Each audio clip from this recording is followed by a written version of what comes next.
Look around. No, seriously, look around at the world right now. We are living in one of the craziest moments in the history of the human race, bar none. And yet, I don't even think most people realize it. We have AI that can now make people who don't even exist, videos that never happened, voices that sound completely real. We have algorithms that are deciding what information reaches us. Okay, think about that. Math problems that decides what we should see. Numbers that decides what trends, what gets forgotten about, and what just gets plain buried. And at the same time, we have people that are starting to argue about our reality itself. What is true anymore? What is exaggerated? What's manipulated? And what is straight up fabricated? Because right now, we are living in a world where information moves faster than human beings can even process it. And somewhere in the middle of all that noise, something happened. Something strange.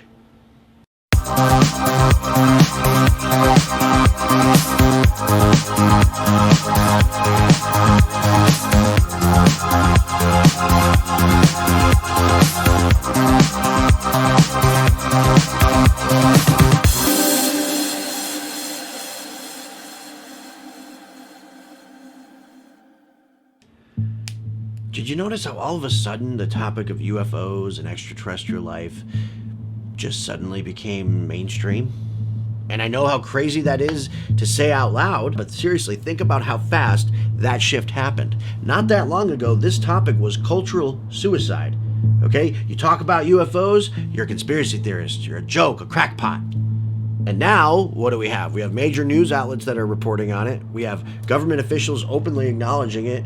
We have military pilots going on national television and talking about the encounters and experiences they can't explain. May 8th, 2026, the government released a file containing the transcript from the Gemini 7 space crew where they see a bogey outside the window at 10 o'clock. Gemini 7 here, Houston 98. Loud and clear. 7, go ahead. A bogey at 10 o'clock high.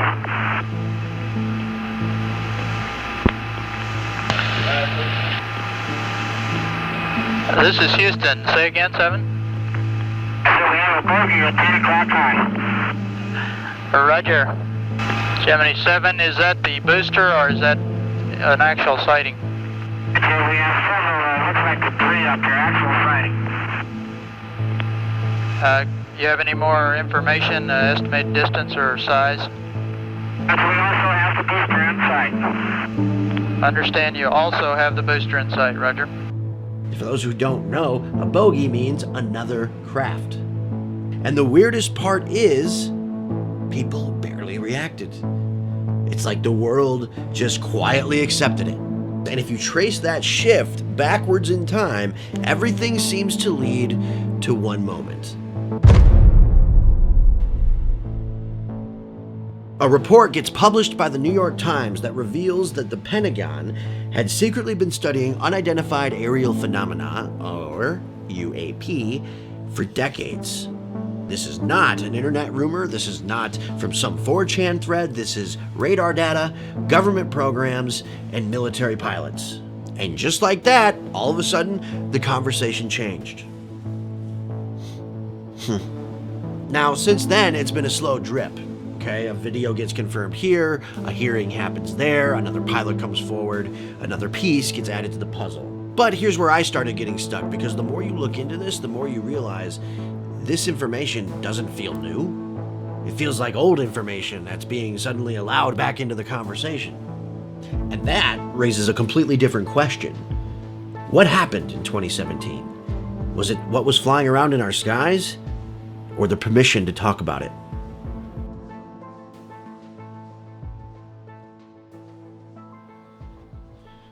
Okay, so in order to understand the whole UFO disclosure timeline, let's start by looking at the post-2017 era, okay, the last almost 10 years. After that 2017 article was published, the conversation, it changed, okay? It didn't just go away. The conversation kept moving because a few months later, you have military videos that get released. The famous FLIR 1 video. The gimbal video. There's a whole fleet of them. Look on the ASA. My God. gosh. They're all going against the wind. The wind's 120 knots from the west. Look at that thing, dude.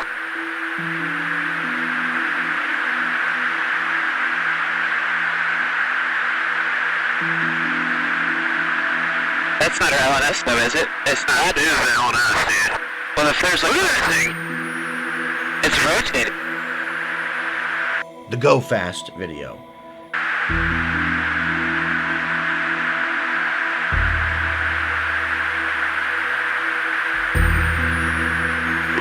Echo 6-1 Tango, Roger, Oh, got it!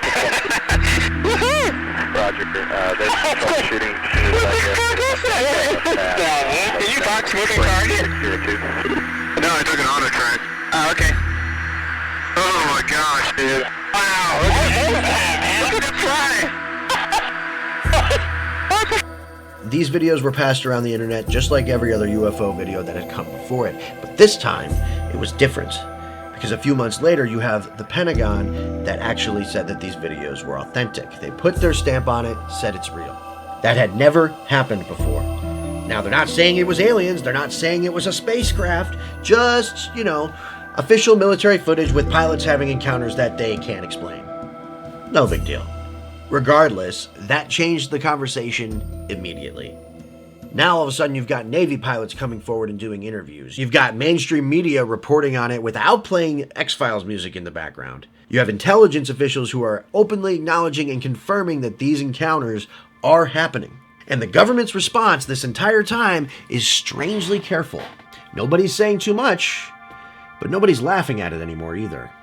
And that is what makes this period, these last 9 years, so interesting to look back on. It doesn't feel random. It feels paced and controlled, like the information is being introduced to us in stages. Just enough to keep the public perception moving forward a little baby inch at a time. And if that sounds paranoid, just think about it logically. If you had information that would fundamentally change how everybody in the planet sees our world, would you dump it on us all at once? Or would you maybe normalize the conversation first?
So in order to understand why everything feels so weird right here, right now, we need to rewind the tape. I'm talking go way back. Because the more you dig into this topic, the more it becomes glaringly obvious. 2017 is absolutely nowhere near the beginning of this story. People have been telling this story for a very, very long time. Long before podcasts, long before social media, long before the internet even existed. I'm talking the 40s and the 50s. Back in the 1940s and the 50s, this was not taken as a joke. In fact, for a brief period, the government and the public seemed very concerned about what was flying around our skies. So one of the earliest major cases happened in 1947 when pilot Kenneth Arnold reports seeing objects moving around in the skies in ways that he can't explain. His description of the objects moving like a saucer skipping across water ends up becoming national news and actually introduces the term flying saucers into American culture for the first time. And after that, sightings started exploding all over the country. And no, I'm not talking about random lights in the sky seen by random people. I'm talking military personnel, pilots, radar operators, people who are trained to observe our skies for a living. Then in 1952, things escalate even further. Multiple unidentified objects are seen flying in the skies in Washington, D.C. In fact, right over our nation's capital. Radar confirms them. Pilots are scrambled. Hundreds of people on the ground submit reports of lights maneuvering over the city. And for just a moment, this becomes a legitimate national news story. Not fringe, not conspiracy, a real legitimate event people are trying to understand. And that is the part that seems almost completely forgotten now. Because now when people imagine UFOs today, they just imagine the decades of ridicule and the science fiction stereotypes. But early on, that was not the atmosphere. At that point, the phenomena was being approached in a very real way. Something worthy of investigation. And that raises a completely different question. If the government and the media and the public were taking these things seriously then, what changed so dramatically? Why did the public perception shift so much right after that? Because somewhere along the line, the phenomenon didn't disappear, but the credibility around it did. January 14th through the 18th, 1953. This is where the story really starts to change. Because in 1953, as the sightings increase and the public interest is rampant, the CIA decides to put together something called the Robertson Panel.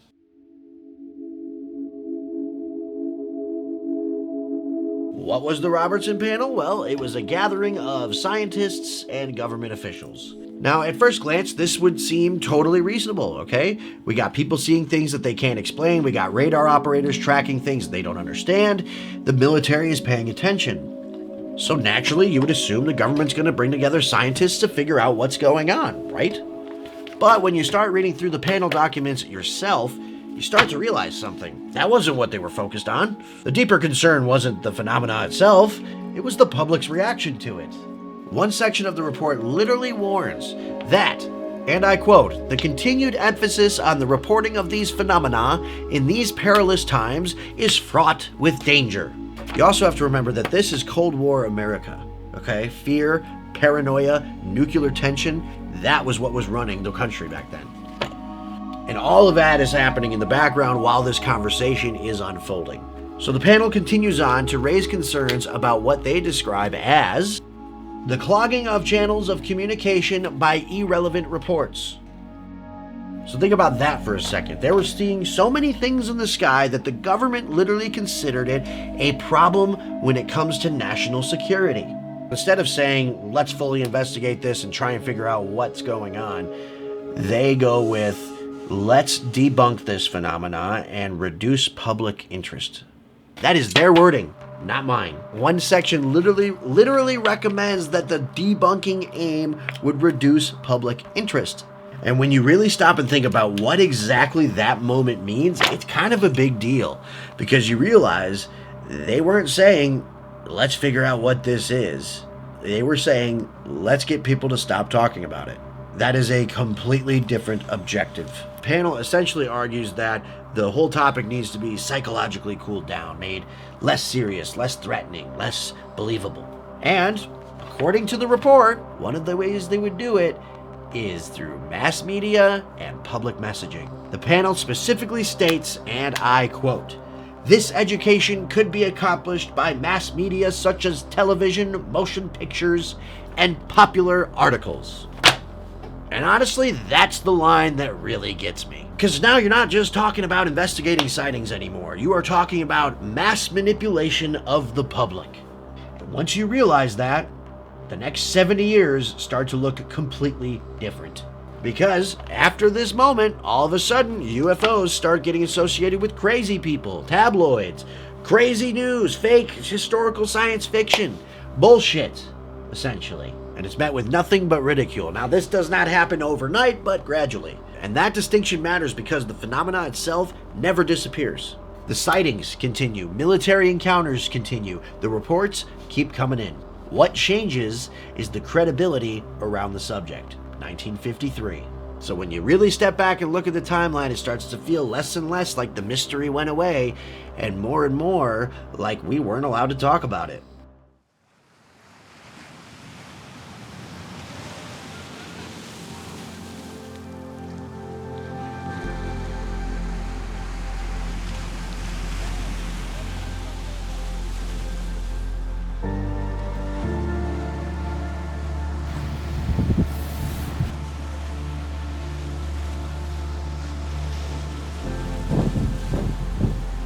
There it is, Chicago.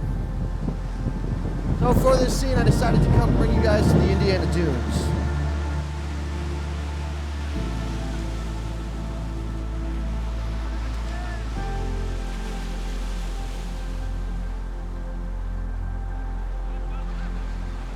You might be wondering why we're here. So if the Robertson Panel was the first time that the government showed actual concern about public perception of UFOs, well, then the next few decades show that that concern never really went away. Not too long after the Robertson Panel, something else shows up. I'm talking about the Brookings Report.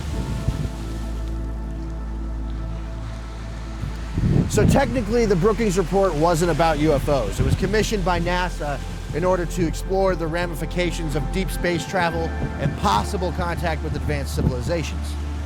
But hidden inside of the Brookings Report lied a very, very interesting question.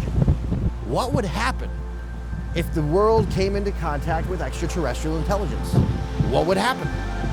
And I'm not talking specifically scientifically, I'm talking socially, psychologically, politically. As beautiful as it is around here, let's get out of the wind so we can talk about the Brookings Report real quick. The report goes into the possibility that major institutions, societal beliefs, and even the stability of our society could be disrupted if we were to find out that we have fundamentally new information about our place in the universe. And honestly, I think that's an understandable concern. Because think about it logically. If humanity were to suddenly discover that we were not alone, well, governments would react, religions would react, the markets would react, people would react. Everything changes. And when you line that up with the Robertson Panel, you start to notice a pattern. You start to notice that the concern doesn't seem to be, what is this phenomena? The concern seems to be, what if the public thinks that it's real? Then things get even murkier when you start to introduce things like the church committee. Do you have any people being paid by the CIA who are contributing to a major circulation American journal? We do have people who submit pieces to two American journals. Do you have any people paid by the CIA who are working for television networks? This, I think, gets into the kind of getting into the details, Mr. Chairman, that I'd like to get into in executive session.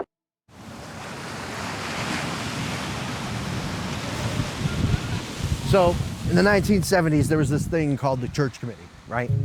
Through the church committee, it was discovered that the CIA and other intelligence agencies had been secretly maintaining relationships with journalists and major media organizations in order to, you guessed it, influence public perception and reporting. At CBS, we had been contacted by the CIA. As a matter of fact, by the time I became the head of the whole News and Public Affairs operation in 1954, the ships had been established, and I was told about them and asked if I'd carry on with them. This is all documented. Now, let me be clear.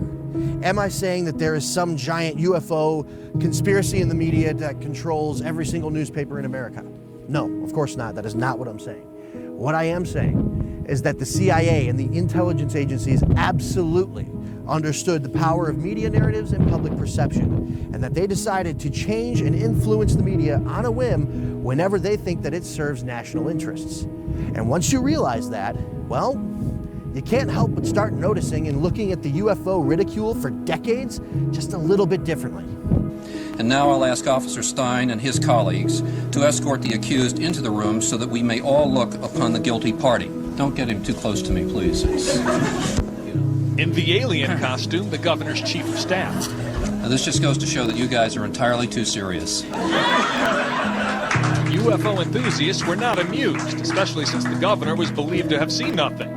But now he's coming out. So why didn't he say anything then? Partly, he says, because he didn't want people to panic. I think as a public figure you have to be very careful about what you say, because people can have pretty emotional reactions, and I said my goal wasn't to try to stir the pot. And he went to humorous and controversial lengths not to stir the pot. He held a news conference after the Phoenix Lights to announce the mystery had been solved. Now, you have documented government discussions about concerns about public interest, reducing public interest, shaping public perception, and controlling media narratives. And all this is happening at the exact same time that this topic starts to go from huge mystery to really a cultural punchline. And maybe that's coincidence. Maybe it isn't. And at the very least, it becomes way harder to ignore that the way that this was presented to the public was absolutely controlled. Now, you might be sitting here wondering, why am I filming on these windy Indiana dunes? Over 1,800 people sat on these very dunes and had experiences that they couldn't explain, so much to the point that they decided to submit a documented report. We're talking lights dancing across the sky, unidentified submerged objects coming in and out of the water, things flying around that they couldn't understand. But you know, the government says it's all fake, so I guess all 1,800 of those people are joking, lying, mentally unstable. I don't know. I just gotta believe the government because they're trustworthy. Right? Right? For all the debates, all the headlines, all the theories, there's another side to this story people don't really talk about. The human side. And maybe that's the real story here. Not just the possibility that information was hidden, but that for decades, we were taught how to see this subject, what to associate with it, how to react to it, what was serious, what was ridiculous, what questions were acceptable to ask, and which ones would get you laughed out of a room. And if that's true, then this was never just about UFOs. It was about perception, about shaping a version of reality people would accept, whether it was complete or not. And the human cost of that is impossible to measure. How many pilots stayed silent? How many witnesses questioned themselves? How many people spent their lives chasing answers only to be treated like they were crazy for asking the question in the first place? And if we really were taught to accept a certain version of reality, well, then I can't help but wonder, what else have we accepted without ever realizing we were taught to?